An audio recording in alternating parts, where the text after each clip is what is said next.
بسم اللہ الرحمن الرحیم۔ شروع اللہ پاک کی ببرکت نام سے جو دلوں کا حال بخوبی جانتا ہے۔ لسنرز، آپ سب کیسے ہیں؟ جو دوست اس چینل پر نئے آئے ہیں وہ برائے مہربانی چینل کو سبسکرائب کر کے بیل نوٹیفیکیشن آن کر دیں تاکہ نئی آنے والی ویڈیو آپ کو سب سے پہلے مل جائے۔ پیارے لسنرز، آج میں آپ کے لیے عنبر ناگماریہ سیریز کی تیسری کہانی پھانسی کے تختے پر کا پہلا حصہ پیش حکمت کرنے جا رہی ہوں۔ تو لسنرز، چلتے ہیں کہانی کی طرف۔ پیارے لسنرز، عنبر کے ساتھ ہم بھی بابل اور نینوا کی پرسرا وادی میں داخل ہوتے ہیں۔ آج سے 5000 سال پہلے ملک بابل میں ایک بادشاہ سجون نے ارد گرد کے علاقوں کو فتح کر کے اپنی حکومت کی بنیاد رکھی۔ یہ بادشاہ لوگوں سے بہت محبت کرتا تھا، چنانچہ اس کی حکومت میں شہر بابل نے بڑی ترقی حاصل کی۔ شہر کے گرد 50 دروازوں والی فیصل بنائی گئی۔ کھیتوں کو پانی دینے کے لیے دریا فرات سے چھوٹی چھوٹی نہریں نکالی گئی۔ اس بادشاہ کی وفات کے بعد حکومت ایسے بادشاہوں کے ہاتھ میں آئی جو عوام کے ہمدرد نہیں تھے۔ اس کا نتیجہ یہ نکلا کہ سلطنت کمزور ہوتی گئی اور اشوری قوم نے بابل کو فتح کر کے اس کی اینٹ سے اینٹ بجا دی۔ اشوریوں کو 600 سال بعد ایک بابلی جرنیل بخت نصر اول نے شکست دی اور شہر بابل کو پھر سے آباد کیا۔ شہر کی 50 دروازوں والی دیوار کو دوبارہ تعمیر کروایا۔ بخت نصر اول کے دور میں ہی حضرت ابراہیم علیہ السلام کا واقعہ پیش آیا، جبکہ بادشاہ نے کہا کہ ہم بتوں، ستاروں اور درختوں کی پوجا کریں گے۔ حضرت ابراہیم علیہ السلام نے ایک خدا کی عبادت کا اعلان کیا تو بادشاہ نے انہیں دہتی ہوئی آگ میں ڈال دیا، مگر خدا کے حکم سے آگ گلزار بن گئی اور حضرت ابراہیم علیہ السلام زندہ سلامت آگ سے باہر تشریف لے آئے۔ اس کے بعد بخت نصر اول کی حکومت کو زوال آنا شروع ہو گیا اور ہمسایہ ملک نینوا نے دیکھتے ہی دیکھتے ترقی کی منازلیں طے کر لی۔ نینوا کے اشوری حکمران بڑے محنتی اور فرض شناس تھے۔ انہوں نے اپنی محنت اور انتھک لگن سے نینوا کو عروج پر پہنچا دیا۔ 7ویں صدی قبل از مسیح یعنی حضرت عیسیٰ علیہ السلام کی پیدائش سے 700 برس پہلے بابل پر جس بادشاہ کی حکومت تھی اس کا نام تاریخ میں بخت نصر دوم ہے۔ اس سے نمرود کے نام سے بھی یاد کیا جاتا ہے۔ یہ ایک انتہائی سنگ دل، ظالم اور دشمن کے خون کا پیاسا حکمران تھا۔ بخت نصر نے ساری قوم کو فوج میں بدل کر رکھ دیا تھا اور انہیں 2 سال کے اندر اندر تیار کر کے اشوریوں کے ملک اور شہر نینوا پر بھرپور حملہ کر دیا۔ اس دوران میں جبکہ بخت نصر تیاریاں کرتا رہا تھا، اشوریوں کو دولت کے عیش و آرام نے نکما بنا دیا تھا، چنانچہ وہ بخت نصر کی بھرپور حملے کی تاب نہ لا سکے۔ بخت نصر نے نینوا کو آگ لگا دی اور مکانوں کی راکھ کو زمین کے ساتھ ملا کر اوپر ہل چلا دیا۔ وہ بابل واپس جاتے ہوئے اپنے ساتھ ہزاروں یہودیوں کو قیدی بنا کر لے گیا۔ یہودی دن بھر کھیتوں میں کام کرتے اور اپنے وطن بابل کو یاد کر کے ٹھنڈی آہیں بھرتے۔ ملک بابل پر اسی بخت نصر دوم کی حکومت تھی جب عنبر اس ملک کی سرحدوں کے قریب گھوڑے پر سوار چلا آ رہا تھا۔ بخت نصر کی سلطنت آج کے ملک شام سے لے کر ایران کی سرحدوں تک اور دوسری طرف آج کے لیبیا سے لے کر بحر روم تک پھیلی ہوئی تھی۔ بابل کی تہذیب اپنے عروج پر تھی۔ ان لوگوں کا مذہب بت پرستی تھا۔ انہوں نے اپنی عبادت گاہوں میں سینکڑوں بت بنا کر رکھے ہوئے تھے جن کی یہ پوجا کرتے تھے۔ بخت نصر بادشاہ اپنے آپ کو سب سے بڑے دیوتا مردوخ کا بیٹا کہتا تھا۔ جب وہ اپنے شاندار گھوڑے پر سوار ہو کر شہر میں نکلتا تو اس کے آگے آگے سپاہیوں کا ایک دستہ ہوتا۔ کسی کو اتنی اجازت نہ تھی کہ وہ اپنے مکان کی کھڑکی کھلی رکھے۔ سب کو حکم تھا کہ وہ بادشاہ کو دیکھتے ہی سر جھکا لیں۔ اگر کوئی سر نہ جھکاتا تو شاہی سپاہی وہیں تلوار کا ہاتھ مار کر اس کا سر قلم کر دیتے۔ اسی بادشاہ نے جب نینوا پر حملہ کیا تو وہاں اس قدر لوگوں کو ہلاک کیا کہ ان کی کھوپڑیوں کا ایک بہت اونچا مینار تعمیر کروایا۔ اس بادشاہ کی ملکہ کا نام سمیرا تھا۔ وہ ملک شام کی رہنے والی تھی جہاں کے خوبصورت باغوں کو یاد کر کے وہ ہمیشہ اداس رہا کرتی تھی۔ بخت نصر نے اس کی دلجوئی اور خوشی کے لیے اپنے محل کی 4تھی منزل پر زمین ہموار کر کے گھنے درخت اور باغ لگوائے جو دنیا کے 7ویں عجوبے میں شمار ہوتے ہیں۔ اس وقت ایسے باغ لگوانا جو کہ 4تھی منزل پر ہوں ایک حیرت انگیز کارنامہ تھا۔ آج کے انجینئر اس بات پر حیران تھے کہ 4تھی منزل پر گھنے درختوں اور باغات کو پانی کیسے دیا جاتا تھا، لیکن بخت نصر شاہ بابل کے انجینئروں نے یہ کارنامہ کر دکھایا تھا۔ درائے فرات سے ایک نہر نکال کر چھوٹے چھوٹے منہ بند نالوں کے ذریعے محل کی چوتھی منزل تک پہنچائی گئی تھی، جو لٹکتے ہوئے باغوں کو سیراب کرتی تھی۔ اسی شہر بابل میں ایک گہرا کنواں بھی آباد تھا، جو تاریخ میں چاہ بابل کے نام سے مشہور ہے۔ کہتے ہیں کہ شاہ بابل کے حکم سے اس دور کے سائنسدان نے تانبے کا ایک ایسا چاند ایجاد کیا جو اس کنویں سے نکل کر تھوڑی دیر کے لیے آسمان پر چمکتا اور پھر اسی کنویں میں اتر جاتا۔ شاہ بابل بخت نصر ایک ایسا مینار بنوانے کا بڑا خواہشمند تھا جو آسمان تک پہنچ جائے اور وہ خود اس کے اوپر چڑھ کر ستاروں کو دیکھے۔ تاریخ میں اسے مینار بابل کے نام سے لکھا گیا ہے۔ کہتے ہیں عراق میں درائے فرات کے کنارے ایک ویران علاقے میں اس مینار کے ٹوٹے پھوٹے پتھر آج بھی پڑے ہوئے ملتے ہیں۔ جس وقت انبر بابل کی سرحد کے قریب پہنچ رہا تھا تو شہر میں بخت نصر دوم کے حکم سے اس مینار کی تعمیر کا کام شروع ہو چکا تھا۔ یہ وہ زمانہ تھا جب انبر بابل میں آیا تھا۔ بابل کی سرحد پر اسے سپاہیوں نے روک لیا اور اس سے پوچھا کہ وہ کون ہے اور کہاں سے آ رہا ہے۔ انبر نے انہیں بتایا کہ وہ ایک حکیم ہے، شہر علام کا رہنے والا ہے اور جڑی بوٹیوں سے بیمار لوگوں کا علاج کرتا ہے۔ سرحدی سپاہیوں نے اسے کچھ نہ کہا اور ملک بابل کی سرحد میں داخل ہونے کی اجازت دے دی۔ انبر گھوڑے پر سوار ملک بابل کی سرزمین پر آگے بڑھنے لگا۔ دوپہر کو وہ دریائے دجلہ کے کنارے پہنچ گیا۔ وہ تھک گیا تھا، اس کا گھوڑا بھی تھکن اور پیاس سے چور ہو چکا تھا۔ اس نے گھوڑے کو کھول کر دریا کنارے اگی ہوئی گھاس کھانے پر چھوڑ دیا اور خود دریا میں نہانے لگا۔ نہانے کے بعد انبر اور گھوڑا دونوں تازہ دم ہو کر بابل شہر کی طرف روانہ ہو گئے۔ بابل وہاں سے ایک دن کی مسافت پر تھا اور شام کے گہرے سائے ہونے شروع ہو گئے تھے۔ دوپہر کی گرمی ختم ہو رہی تھی، کھجور کے درختوں کے سائے میں ریت ٹھنڈی ہونے لگی تھی۔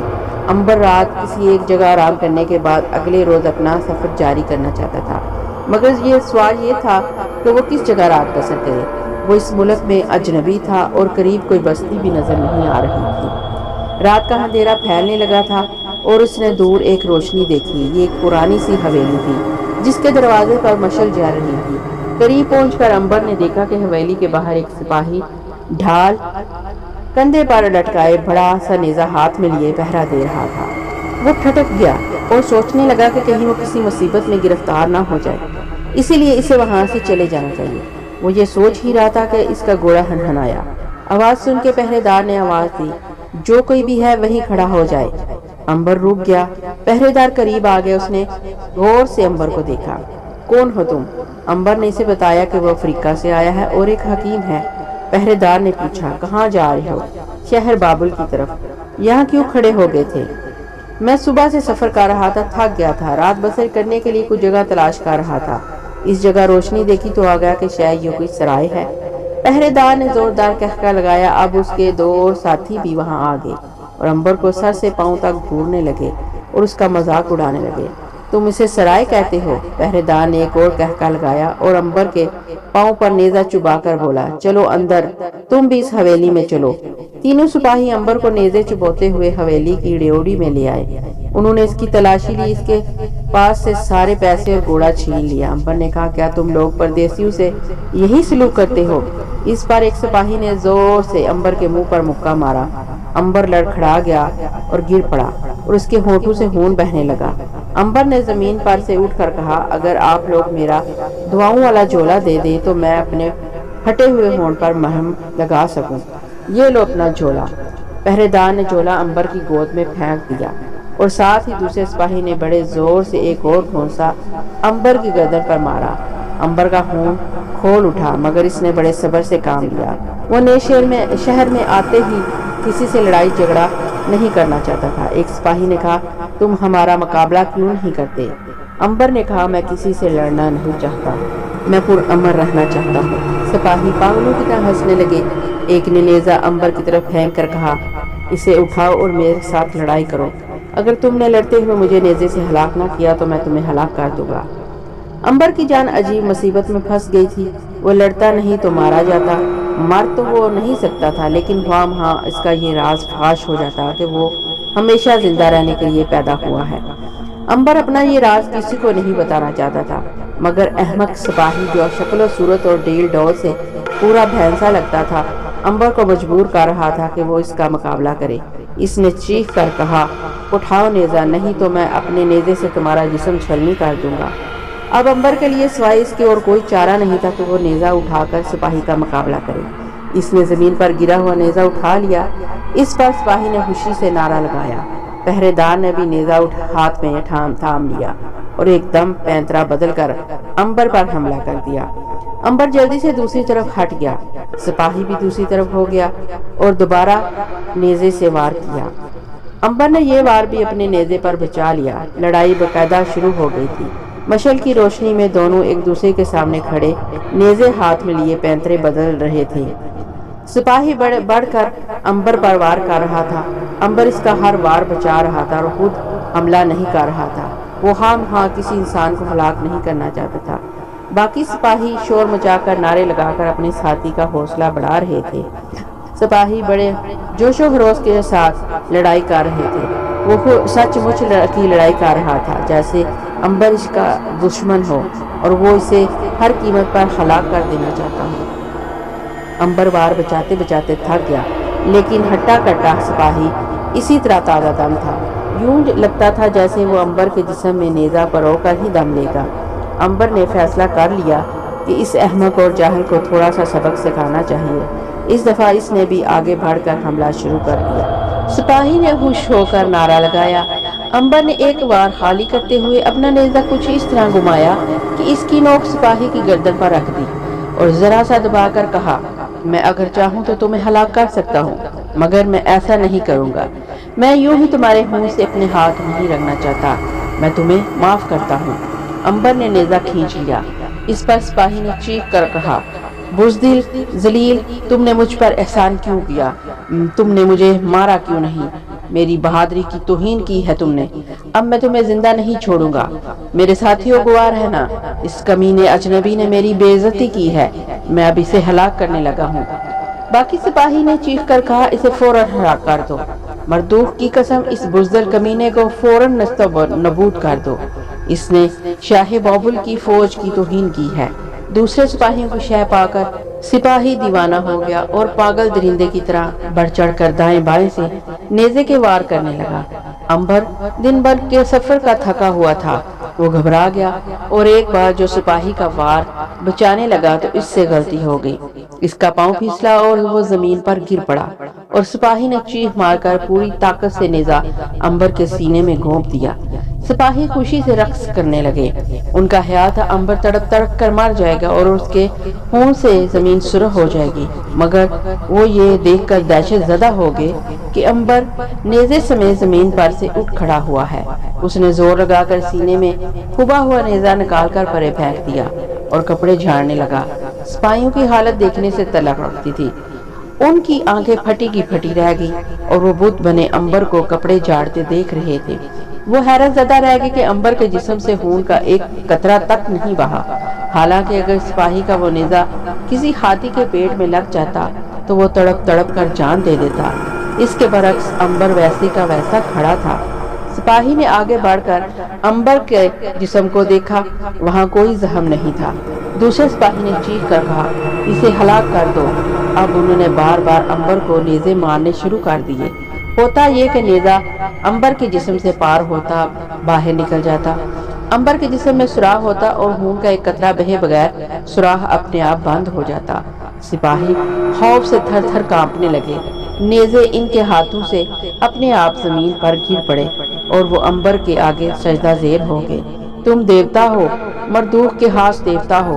امبر نے انہیں سجدے سے اٹھاتے ہوئے کہا، میں دیوتا نہیں بلکہ تمہاری طرح کا انسان ہوں۔ سجدہ کسی بت یا انسان کو نہیں کیا جاتا، سجدہ صرف اور صرف ایک خدا کو کیا جاتا ہے جو آسمان اور زمین کا مالک ہے۔ تینوں سپاہی سجدے سے سر اٹھائے اسے سہمی ہوئی آنکھوں سے دیکھ رہے تھے۔ امبر نے کہا، کیا اب مجھے اس حویلی میں رات بسر کرنے کو جگہ مل جائے گی؟ ہم ہر خدمت کے لیے حاضر ہیں مقدس دیوتا۔ ایک سپاہی نے امبر کے گھوڑے کو سنبھالا، دوسرے نے اس کا جوڑا اٹھا کر اسے بڑی احتیاط سے بغل میں دبا لیا اور تیسرے نے جھک کر کہا، مقدس دیوتا میرے ساتھ آئیے، اس حویلی کا سب سے آرام دہ کمرہ آپ کے لیے حاضر ہے۔